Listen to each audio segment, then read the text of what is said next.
This is the Old 77. It's a safe place in an unsafe world. Warning, foul language may occur due to the subject matter. Welcome to the Old 77. We're a safe place in an unsafe world. Today we're going to do a follow-up show to our last week's show, episode 4, which was... The Alien Takeover. The Alien Dun, dun, dun, dun. Before we do that, we're going to give a shout-out to another podcast. I want to say hey to JT from The Fortunate Son and The Paranormal Son. Give him all the love you can. This dude's a friend of mine who I went to school with in Nokomis, Illinois. He's in New Zealand. He's half a world away now. And the dude's really helped us out on the podcast. We've been helping him out. So I want to say hey to JT. Also check him out, The Fortunate Son and The Paranormal Son, which will really tie into what we're talking today because he talks about UFOs, Bigfoot, all that stuff. So give them both those podcasts. Give them a check. You can find them anywhere good content podcasts are found. Thank you, JT. Yes, thank you, brother. You are the man. Today marks the first milestone for us. We have a very special guest in studio today. Our first guest ever. In our newborn podcast. What, our 5th episode? Please welcome Dave to the show. Hi, thanks for having me. Dave, yeah, man, it's great to have you. I'm super excited. You guys know that this is a topic that I live in, so I know, man. I'm super excited to talk to you guys about this. We said on the last show that we gotta get Dave on the next one.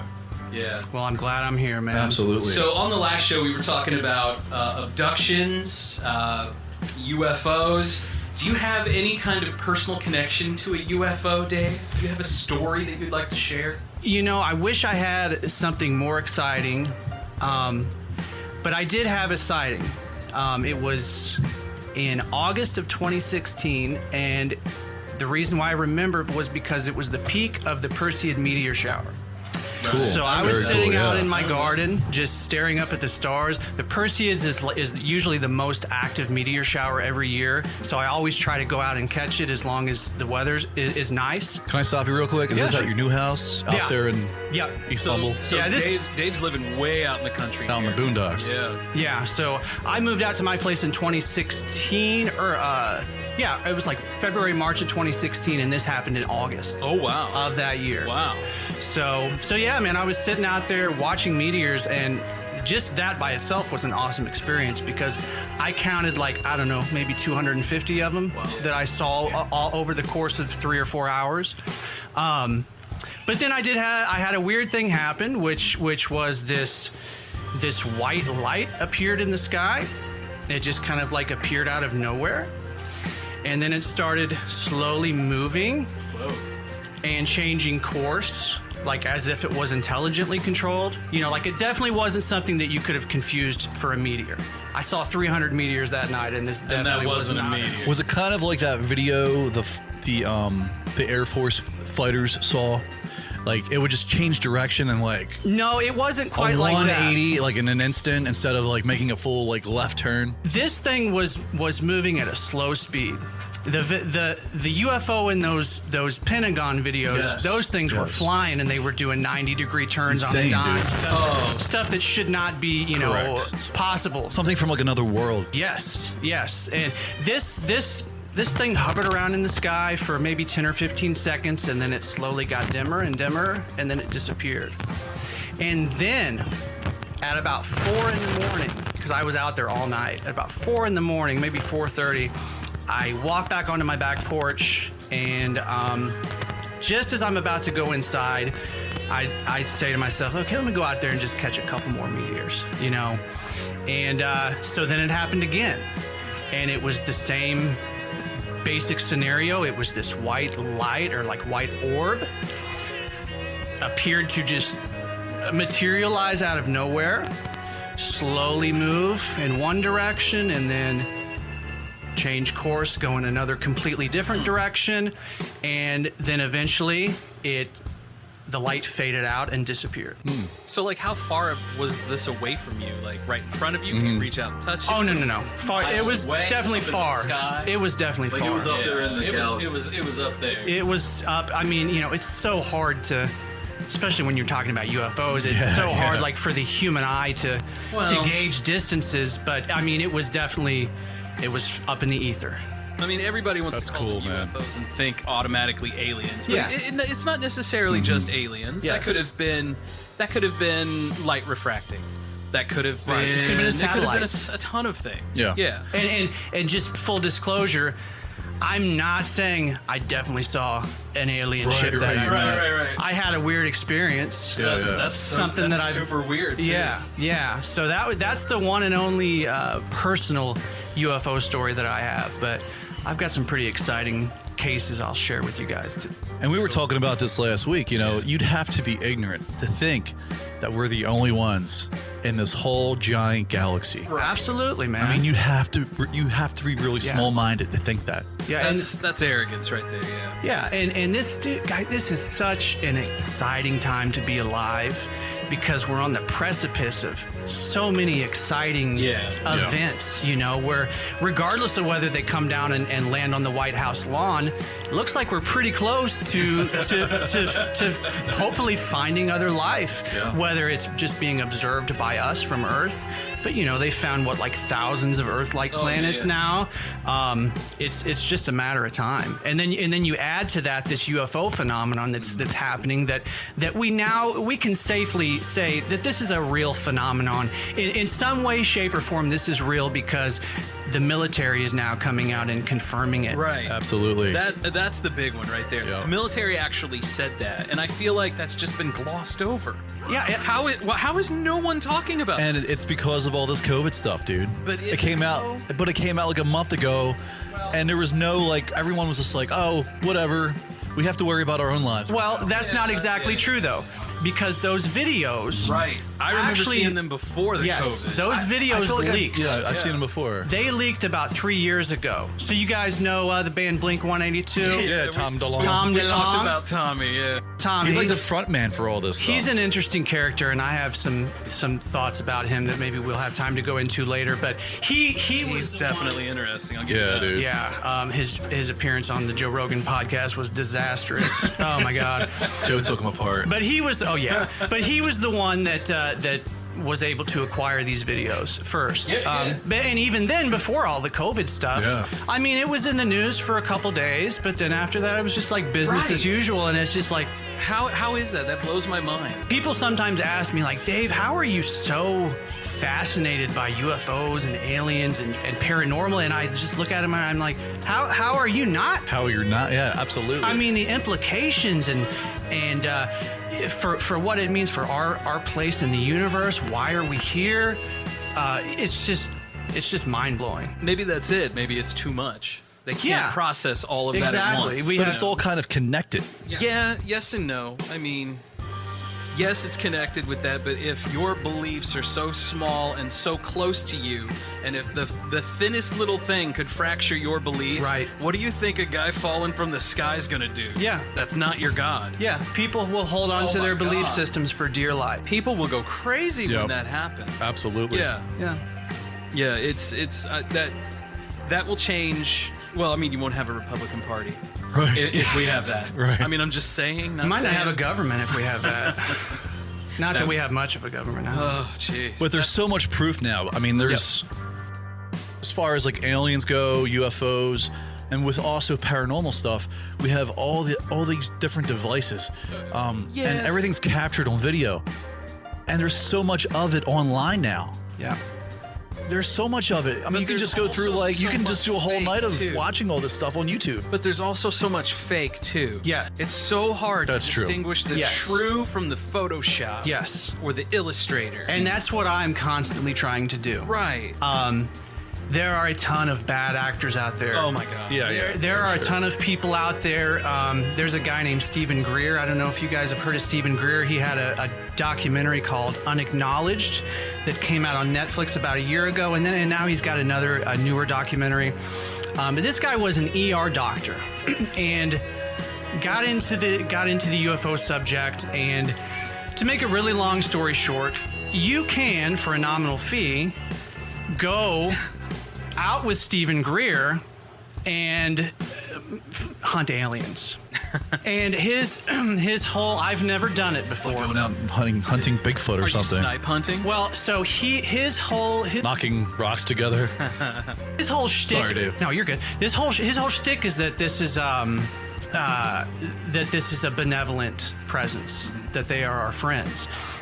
So he has convinced people that they can go out into the desert and meditate and attract aliens. But here's the whole thing about Stephen Greer.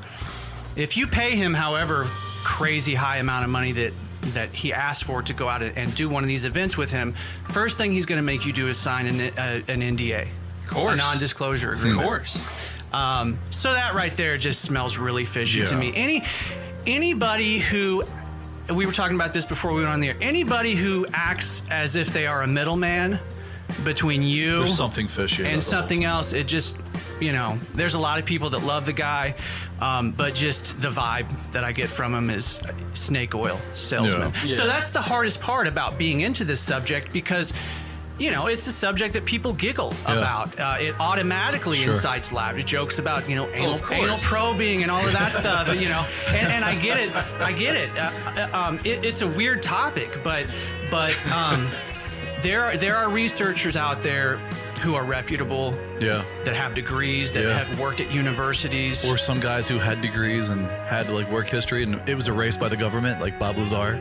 Yeah, Bob Lazar, right. What do you think about that guy? Because I was watching something the other night, and it was another podcast. It was on YouTube. I forget the name of the podcast. Doesn't But matter. they were disqualifying his opinion, Bob Lazar's. Yeah.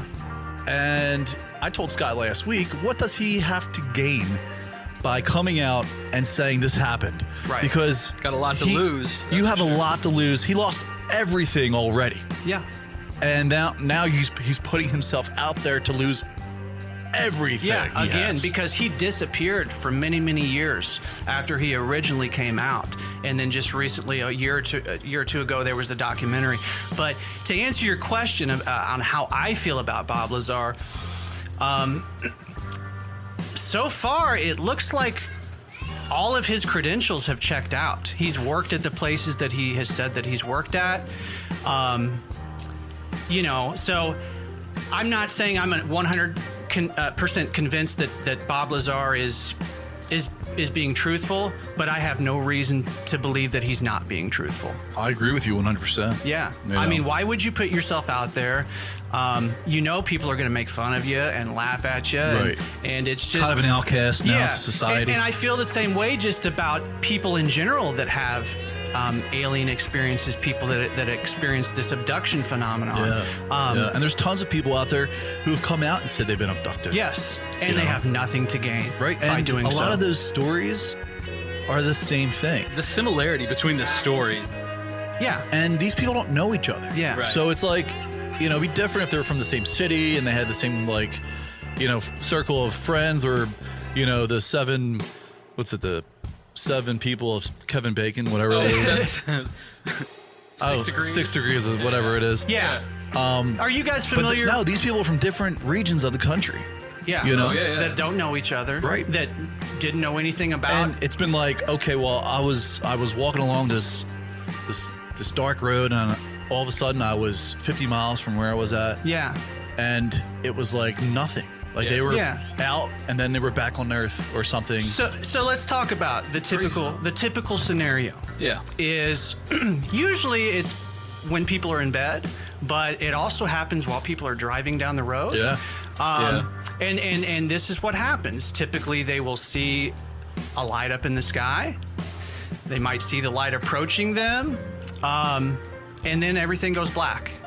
And then they wake up, and it's 3 hours later. Yeah, that's and just they're crazy. back in bed, or are back in their car. Right. And this is consistently reported by everybody that this happens to. And the same thing applies to what they report seeing. We've all seen the little gray aliens with the big black. Yeah. Oh, yeah. Translucent skin. Yeah, that's the most common. Yeah. But there are also beings that look like huge praying mantises. Yeah. That's the weird, mantis man. men. And then Let me see what you got here. Yeah. So Dave's actually has his laptop out with a mantis man on it. They literally look just like a huge praying mantis. Which sounds bizarre. It sounds laughable. But it totally is bizarre. But you know what? People are seeing that, though. Yes. If I woke up from like a trance and I saw this thing working on me, well, see, that's I would just shit it. myself. If we're going to believe one sect, we have to believe them all. Check that out, Scott. So there's this. Have you seen that already? I'm familiar with Mantis Men. Mantis Man. There's this researcher, one of the researchers that I trust. His name is Dr. David Jacobs, and he was a history professor at Temple University, and he kind of got into the UFO subject as an aside because it was something that was of interest to him. And then when he started interviewing people. That we talked about this guy last week. Go ahead. Yeah, when he started interviewing people that were having these experiences, the general conclusion that he has come to is that this is a silent invasion. Have you guys heard of the hybridization program? Oh yeah. But let's hold off on that. Yeah, it's freaking me out now. Yeah, because first, let's take a break. Nah, you're cool. Okay. We'll take a break on the old 77, and we'll be back right after this.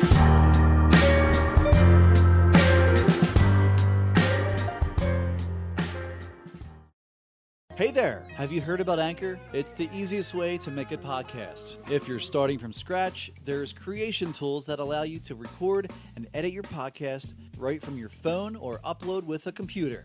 Let Anchor take the hassle out of distributing for you. Now you can be heard on Spotify, Apple, Google, and many more. And it's all free. You can even monetize. It's everything you need all in one place. Download the free Anchor app or go to anchor.fm to get started. Welcome back to the old 77. With us today is Dave. And Dave, you are our alien expert. Guru? Guru works. I like guru too. I hate the word expert. I just do. I don't know why. Mm-hmm. I'm an amateur expert. There you go. But we were talking about hybridization. Yeah, we were getting ready to. And I was saying how freaked out I was. Well, it is freaky, dude. It's very freaky. Dude, And this goes to like, does this relate to humanoids? Yes. Okay. Yes. So, I was telling you the other day, my introduction to aliens was watching Unsolved Mysteries. Robert Stack back in the day. No, how it started, I was like, da-na-na, da-na-na. oh my God. Yeah. 1977. Oh, dude, he could. That dude could make anything Oh my terrifying. God, that guy was awesome. I vividly remember watching those episodes with the alien subject and seeing like those black and white composite drawings of the gray beings, and it just terrified the shit out of me as a kid. In a good way. Yeah. I mean, it certainly piqued my interest. Right. That's for sure. When I was a kid and after I watched that show, Yeah. I'd go into my bedroom and shut the curtains. Me too. Because I was afraid something would like look in Yeah, I'd like or try to like abduct me or something. I had to cover my windows. Dude, at I was night. afraid, man. Yeah. So anyway, that was kind of like my introduction into the alien world, and at that particular time, what people were saying was they were having the typical abduction experience, like we spoke about earlier.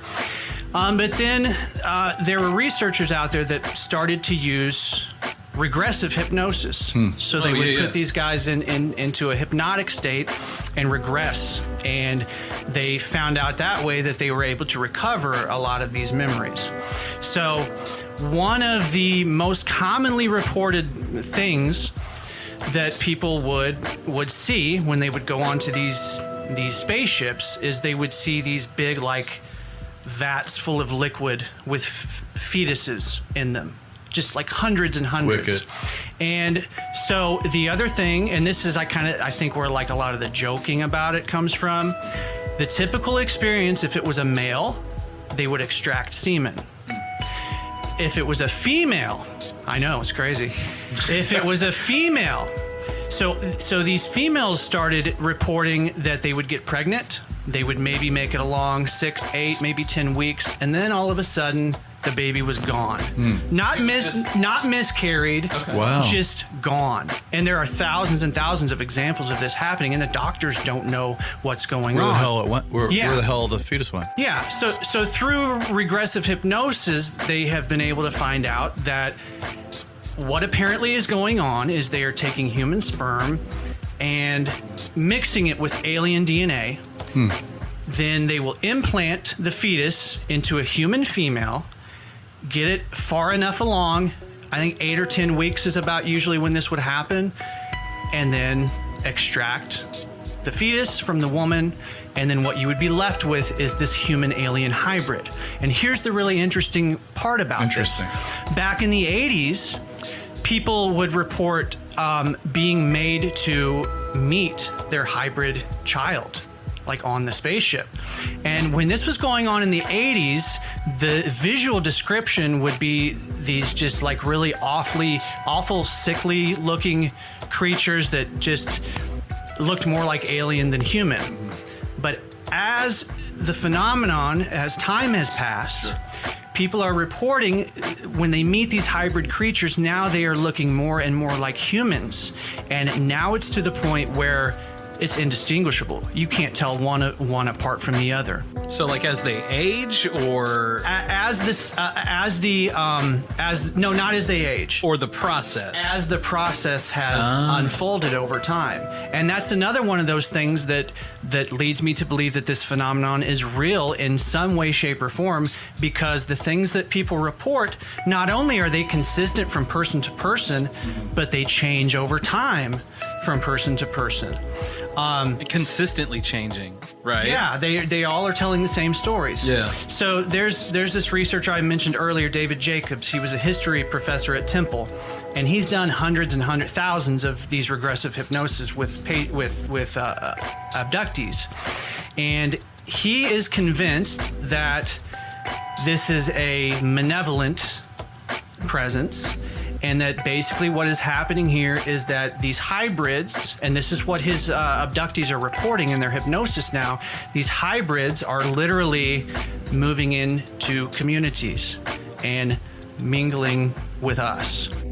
And they're dating like... Why would they do that, though? Well, we don't know. But David Jacobs' theory is that this is a silent invasion, that they are taking over the planet.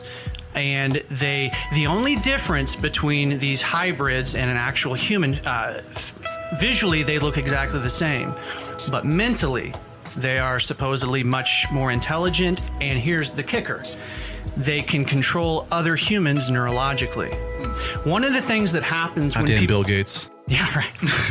One of the things that happens commonly with these abduction experiences is people will report these aliens looking them in the eye. Sure. And transmitting information. They will report like these downloads of information. And so all of the communication is telepathic. So they can control your thoughts. They can get into your brain and know what you're thinking.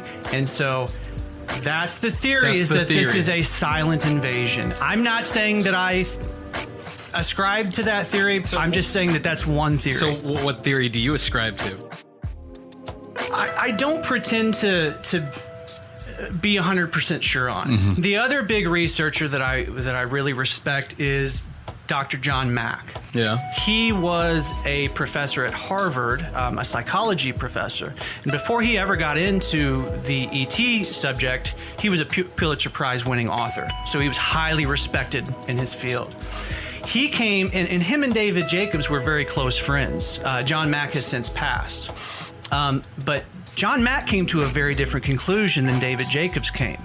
He started noticing like these spiritual transformations that were happening in these abductees. People were reporting that they were more concerned about the environment and treating the planet well, and that they would get this type of communication. And so the conclusion that he came to, his best educated conclusion that he came to, was that this was kind of like a hidden hand in humanity, altering human events without making itself completely known. You know, it's funny because I've heard the same phenomenon mentioned with Nikola Tesla.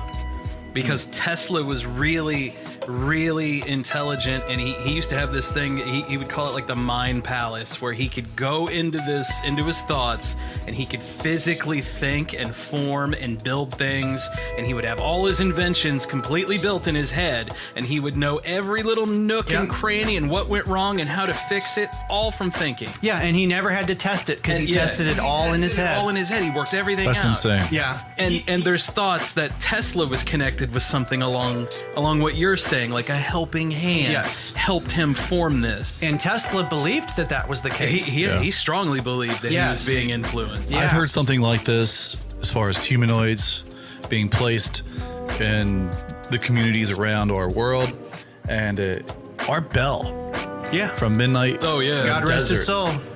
Yeah, God rest his soul, man. Yeah, miss him. But he was like the guy who was in the frontier of all this. Yeah. And broadcasting it to the masses. Yeah. Before it was cool.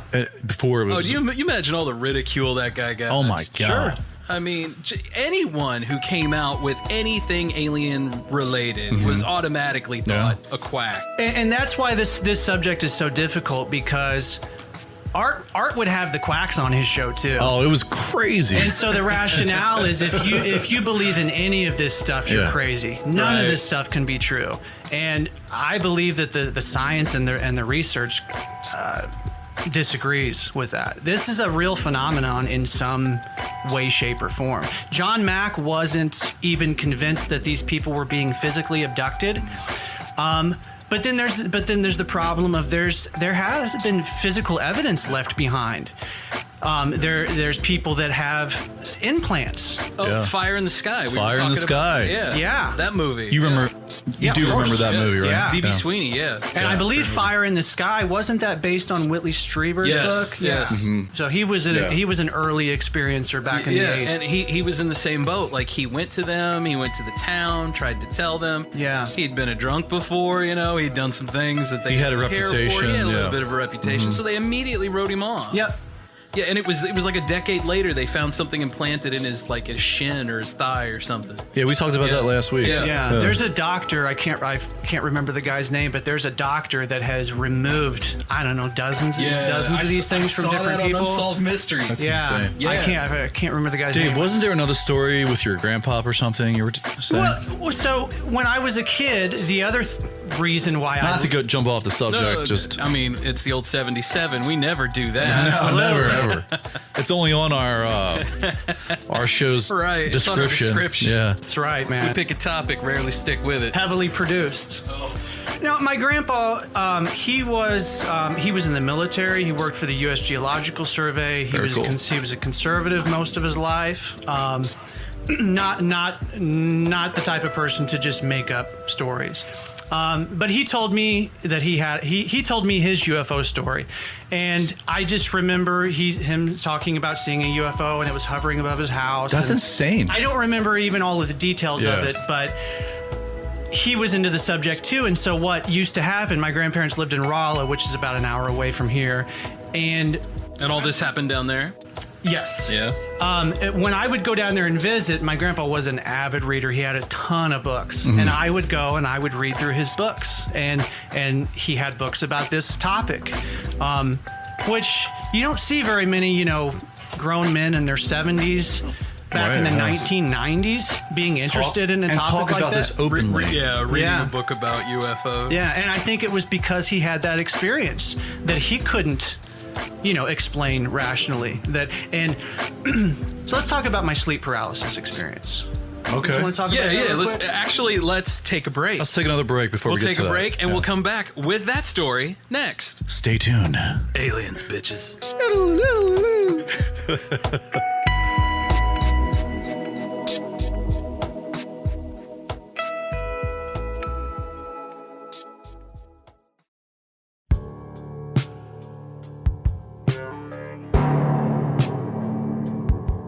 Welcome back to the old 77. We're a safe place in an unsafe world. Speaking of unsafe, Dave has a very unsafe story for us. It freaks me out. Yes. I've had this. I'm not sure I'm going to be able to sleep tonight after this shit. Well, I mean, you might. So when I was, I I had just started working with you guys, so this was maybe 2015 when this happened. Ooh, I was brand new then. This was when I still lived here in town. And this was also when my health was in really bad shape. I remember that, man. Yeah. I came in right on the tail of that. Yeah. I remember that. Yeah.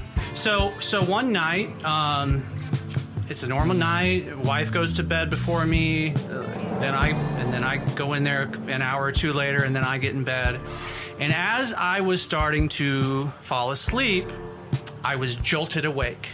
My eyes opened wide up, and I sensed this presence. And it had a distinct evil vibe to it. Like you got this, what kind of evil vibe? So, Like there was just something like- watching like you. yeah, or- like there was somebody in my house. Crazy. Like something to do you harm? Yes. Yeah. And so our bedroom door was cracked just a little bit, maybe 6 inches. And I was paralyzed because this is what happens with sleep paralysis is you cannot physically move. You can move your eyes, but you can't move your body. And it's, oh my God, it's the most terrifying thing that's ever When, I've never when I've experienced had it. it, it's like I can move my eyes, but I can't move. I can see, but I can't move my eyes. No. I can't Oh, even yeah, do that.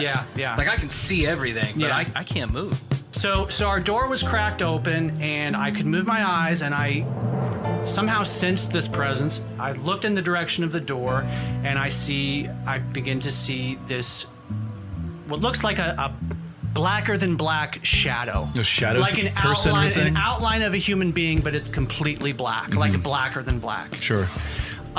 So this being walked into my bedroom. The whole time I can't move. Like very slowly, or Slowly. Yeah, I can't move. I can't scream. I can't do anything. And was it looking at you the whole time? It entered the room. Yeah, like it had its eyes on me, both physically and mentally. So it walks up to the edge of my bed. It goes to the foot of my bed by my feet. I could physically feel the being touch, like my leg, my ankle. You could feel that? I had Get the out of physical- here. I had the physical sensation. Wow. So then the being walks along the side of my bed so that he's standing right above where my head is. And you were looking right at him. I was looking straight up. And he was over here. Okay. Oh, weird. And so then he slowly started lowering his head to where his eyes were right next to mine. That's frightening. Now, as hell. here's where this all ties into the UFO experience. As this was happening, not only could I experience it from my own point of view, but I could see it from a third person point of view, as if I was floating above my room. sure, and yeah. I could also view it from the being's point of view. Oh wow. Wicked. So fast forward. I didn't tell anybody about this for about a year. I really didn't even consciously think about it myself, and I think it was just because it was so terrifying. Did you first think it was a dream, or? I didn't even allow myself to process it until about a year later. And here's how that happened. Wow, now that's different than my experience. My experience, I was right the next day. Like, Thinking I about woke it? up, I was thinking about it just Yeah. nonstop. I had the exact same thing, but I didn't have the being. Okay. So Yeah. when it was like I couldn't get up, I couldn't walk. I just wanted to scream and shout, "Help me!" But Sounds like you had everything I had minus the being. I didn't have that at Yeah. all. Wow. So a year later, I'm clicking around on Netflix one night, and I see this movie called The Nightmare. And so I click on it, and I watch it as a documentary. And they interview, I don't know, maybe 6 or 7 people that have this experience of sleep paralysis. And it was only until I watched this movie that I realized, holy shit, I'm not crazy. Yeah, something happened to This you. actually happens to people. Yeah. It's been happening to people for at least hundreds of years, probably thousands of years. Different cultures have different names for these shadow beings. And here's the crazy thing. The beings that people report are so specific. So not only do people witness these black shadow beings, but there's another character that shows up, and they refer to him as the Hat Man. I heard about this guy. He's literally This- looks whatever just it is. like a regular shadow being, but he wears a fedora hat. Yeah. So you explain to me how, if this is just some hallucination, how some guy in Portugal that's never heard about it, and then me here in the middle of Jefferson City, how are we having the exact same experience and seeing the exact same beings? I heard stories about this being from like other like podcasts, whatever, like Scared to Death. Like there's certain people that have the same experience as you, Dave. And what happens is, I think it's a vulnerability. Like you're stuck in this state, and if it's in your mind, it just happens to you, and this being like just comes to you and tries to frighten the shit out of you. Yeah, and it works. Like I'm getting chills right now just talking about Yeah. it. And here's the other interesting thing about the sleep paralysis phenomenon. Apparently, if this is something that happens to you fairly often, you can train yourself to break out of it and travel astrally. You guys have heard of astral travel? Astral projection. Or astral projection? Yeah. So this is something that people are able to do when they're in that in-between state, right between sleep and being awake, which is exactly the same spot where sleep paralysis happens. It happens right in that in-between state. But people have been able to train themselves to turn it into a positive experience. And this is where we get into stuff like remote viewing. Yeah. Because with this You astral familiar travel, with remote viewing? No, man. Yeah. So The look he just gave us, like, What yeah. you talking about, Willis? Have you ever heard of, or have you ever watched the movie The Men Who Stare at Goats? Yeah. that's what remote it's viewing. about. Oh, okay, gotcha. Yeah, All this right. is a real program that the government ran, the CIA ran. Get out. I've got a little story in one of my books real quick about remote viewing that's really cool. Cool, Yeah, Sure, let's, bring it on let's out. do that, man. Okay, so this was an example of the military using it during the Cold War. So, in September 1979, the National Security Council asked one of the most consistently accurate Army remote viewers to, quote, see inside of a large building somewhere in northern Russia. A spy satellite photo had shown some suspicious heavy construction activity around the building, blah, blah, blah, blah, blah, blah, blah. So they're trying to find out what the hell's going on with what they're seeing on the satellites. So they asked this remote viewer to see what's going on. So this is what he described. He described a cold location with large buildings and smokestacks near a large body of water. This was roughly correct. So he was shown the spy photo and asked what was inside the building. So he sensed that the interior was a very large, noisy, active working area full of scaffolding, girders, construction. But it was too big, much larger than any submarine. See, they were suspecting that the Russians were building a submarine, but the building was too big to house any submarine that had ever been built to that time. So, but nonetheless, the remote viewer stuck to his story. So, because he had gained a reputation for accuracy in previous tests, they asked him to view the future to find out when this supposed submarine would be launched. So he scanned the future month by month, watching the future construction via remote viewing, and sensed that about 4 months later, the Russians would blast a channel from the building to the water and launch the sub.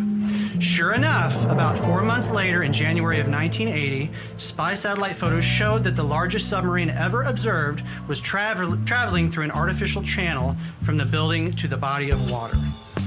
This dude nailed it before the satellite even did. Wow. Yep. That is I insane. mean, come on. This is something that the military took very seriously, and they Well, used it as a tool. They tried.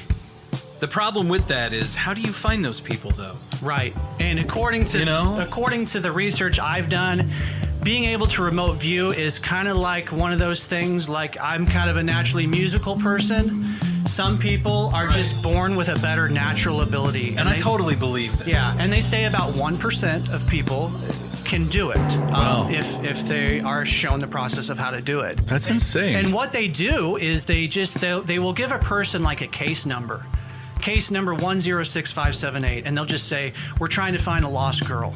And that's all the information that they will give to the remote viewer. And man, it's one of those things where they don't always get it right.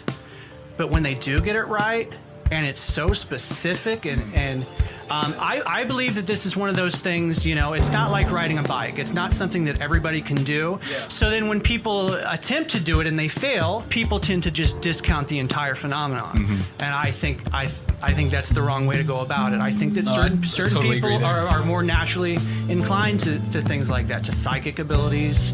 Oh, absolutely. Oh, absolutely. Like mediums and stuff I like that think- with the spiritual world. I think Yeah. pets, Yeah. animals, small children. Yes. Yep. They're all attuned to something that we don't see on our everyday life. Like I've got a dog upstairs that she will bark at absolutely nothing, but she sees something. Right. No. You can't I can't discredit that personally. I think that little kids are really tuned into that. Oh, I do too. Absolutely. The imagination and also, When my that little hindsight, boy, when the my, hindsight. when yeah, my little absolutely. boy was little, he swore that he talked to his grandma, and she died when he was 2. So you know what this is going to lead us into? What's this going to lead us into? Reincarnation. Perfect. And we'll get to that right after this. 4-parters, bitch.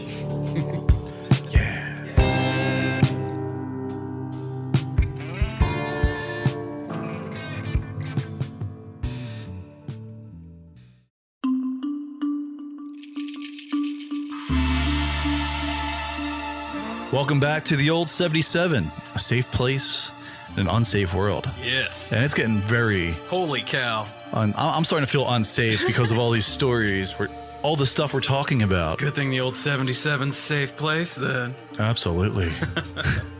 Sorry for scaring you guys so much Dave, today. Oh, man. we appreciate I you love this coming type on of here, stuff. man. Thank you. Yeah. We're starting to get in now to the what I'm more knowledgeable with, not necessarily the UFOs and things. We were talking a little bit beforehand, and we were throwing some names out, and Matt was like, "What the heck are you guys talking about? What No is idea. that? What is that?" With the high PBs and the The Bhagavad Gita. yeah, like these crazy ass names you guys are talking about. These old texts that Oh, man, reference aliens and spaceships and Oh, actually yeah. have like is it the Bhagavad Gita that actually has like a plan? Yes, yes. It's a Hindu. Yeah.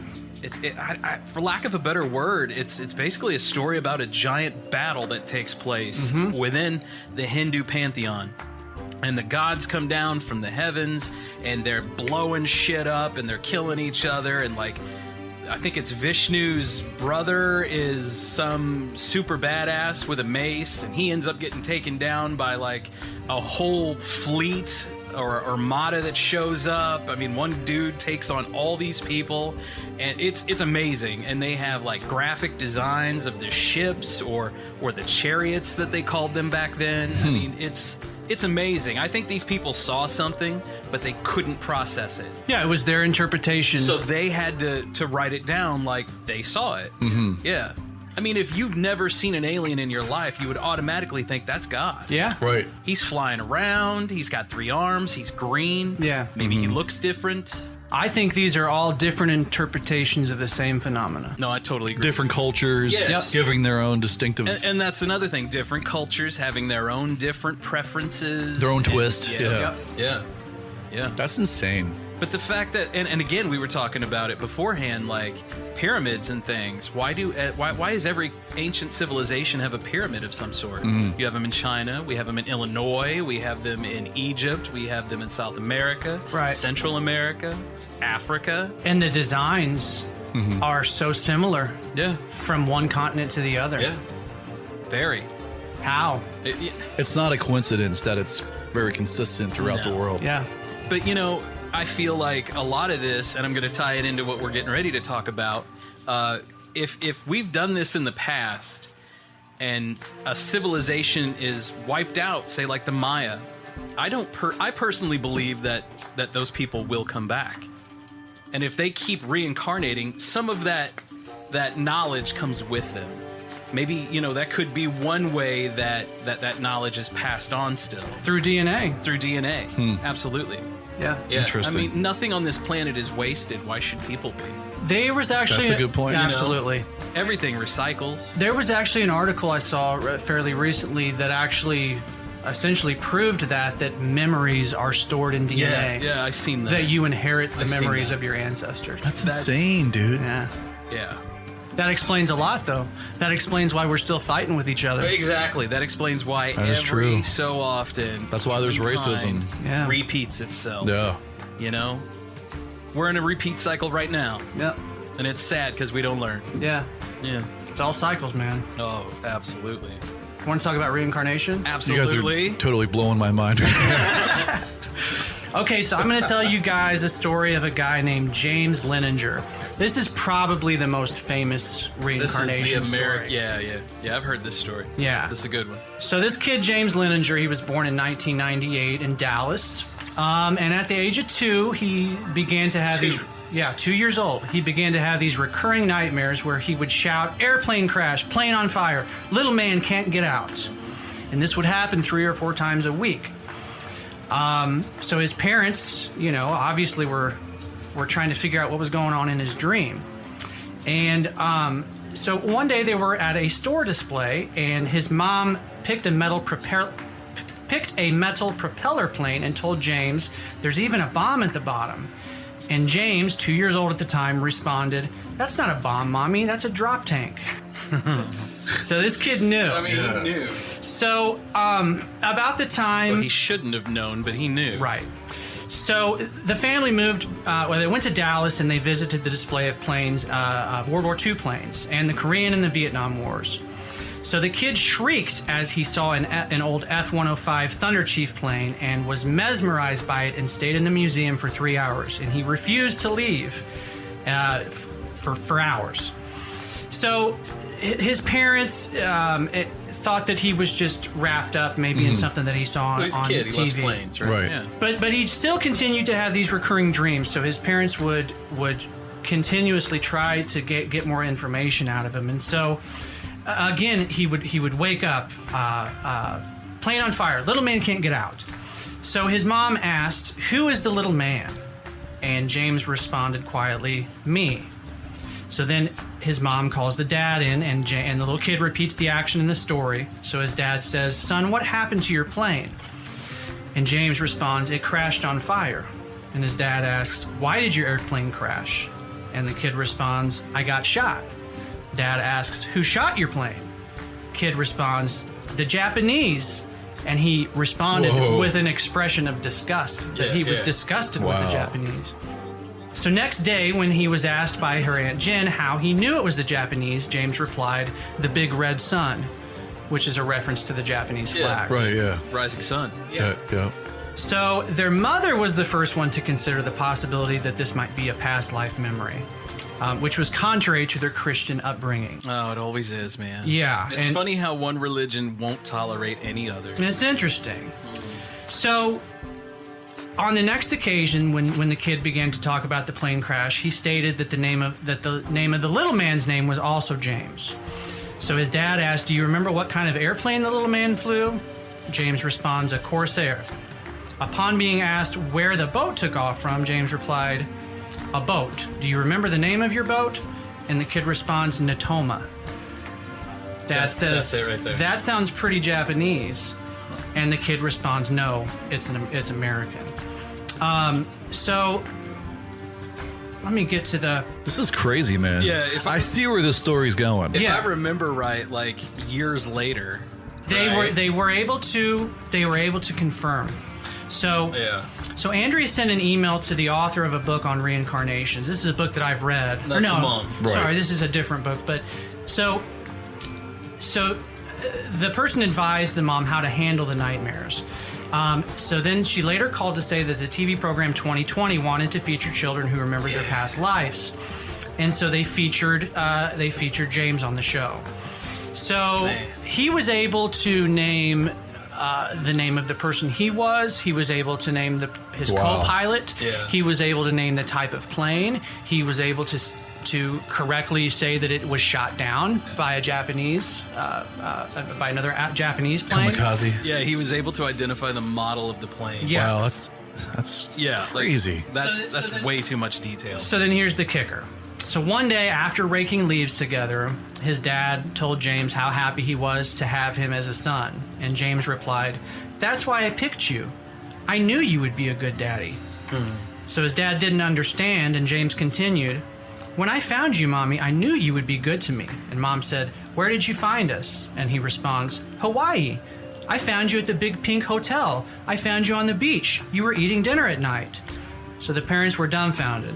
In 1977, Bruce and Andrew indeed went to Hawaii and stayed at the Royal Hawaii, a pink hotel on Waikiki Beach.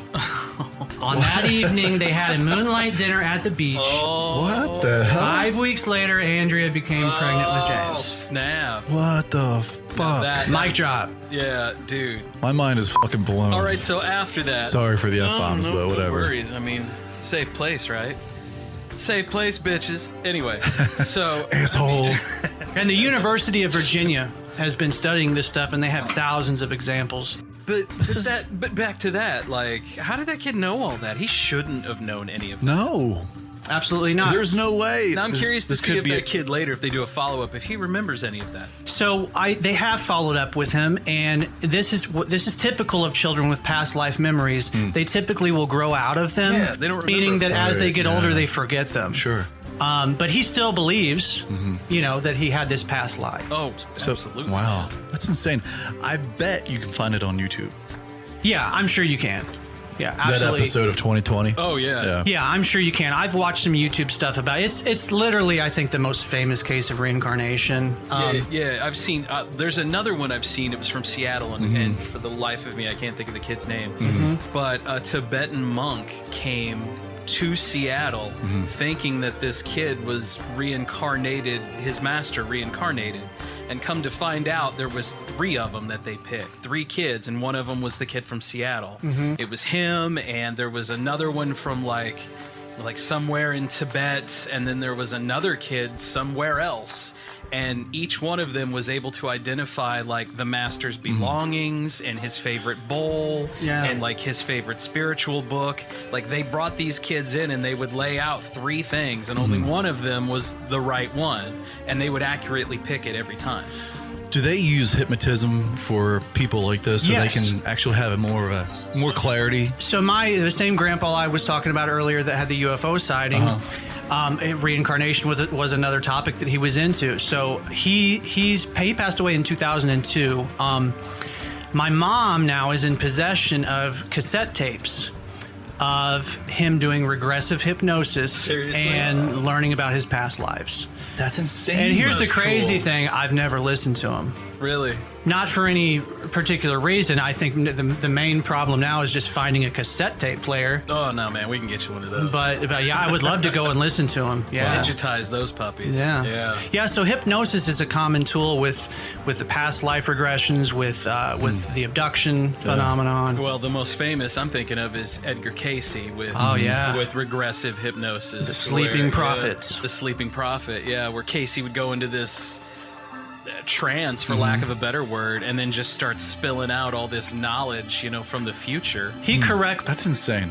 He correctly predicted that there was a hidden chamber under one of the Sphinx's paws. Yeah.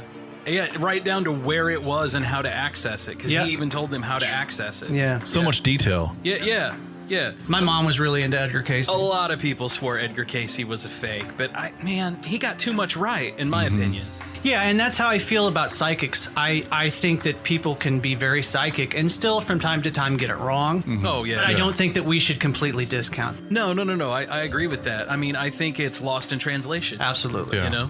It really is. I think you have your frauds, and then you have, the people that are actually in tune with it. And it's the same thing with the UFO community. You have people that are legitimate researchers, Right. and then you have your snake oil salesman. Right. And that's the toughest part, is just to discern between the two. Right. And Absolutely. there's so much of that now. Absolutely. And I hate it because it gives those of us that really have a genuine interest in this topic, it makes us laughable to most people. And what's crazy is, like, back in the 70s and 80s and 90s, it was discounted. Yeah. Now it's accepted.